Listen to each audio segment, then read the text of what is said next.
Добрый дзень, паважаныя сябры.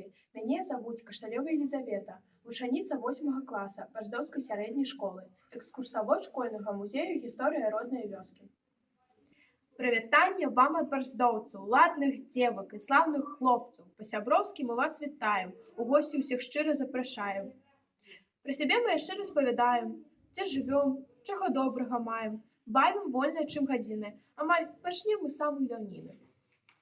Вось уже болей 300 гадоў між шырокіх прыгожых палёў паабапал шашоша горкі размясцілася вёска Барздоўка.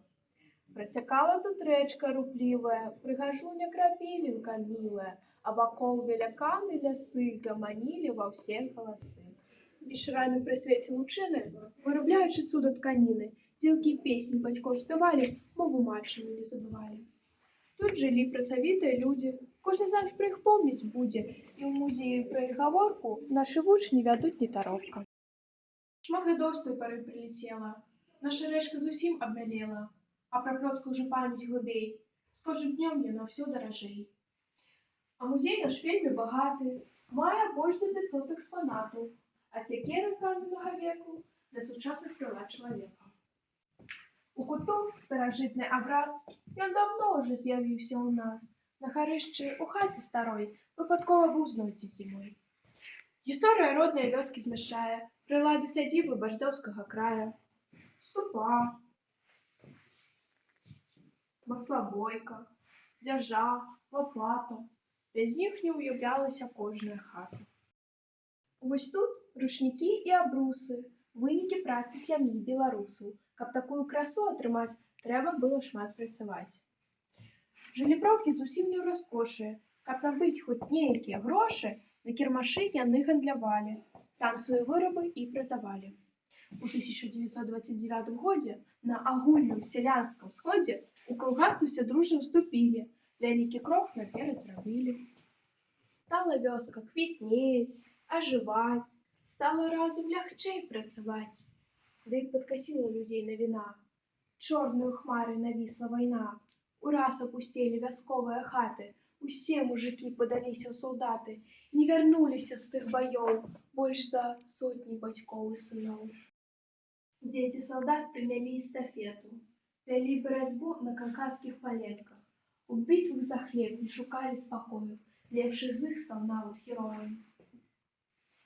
Былыя вучні барздоўскай школы усе рэспубліцы нашы вядомы. Тут і Фірсін, Каплун, Шарснёў, Сідарэнка, Шуту, Кухцянкоў. Музей наш гісторыі роднага краю заўсёды ўсіх гасцінна сустракае. Калі вам цікава дазнацца пра гэта, прачытайце ў розных газетах. Усе гэтыя звесткі змяшчаюць якраз пра школьны музей свой змястоўвы расказ. І цяпер нам ёсць чым ганарыцца. І не рвёмся мы дужа ў сталіцу. Параслі нашы тут карані, дык куды ж мы ад роднай зямлі? Наведаць наш музей я запрашаю па 3 прычынах. Гэта адзіны музей у рэгіёне, які распавядае пра гісторыю роднай вёскі і яе знакамітых людзей. Толькі ў нашым музеі вы пабачыце цікавейшыя экспанаты, якія не сустрэнеце ў іншых музеях. Па заканчэнні экскурсіі вы можаце набыць у падарунак кнігі, якія распавядаюць пра адметнасці нашага краю, напісаныя кіраўніком музея Валерія Георгіевича Печорскага.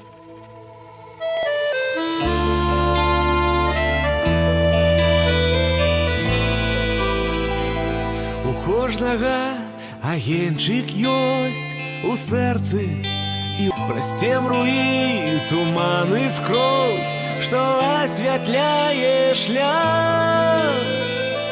У кожнага мястэчка ёсць, куды душа імкнецца. І што б у жыцці не адбылось, яно не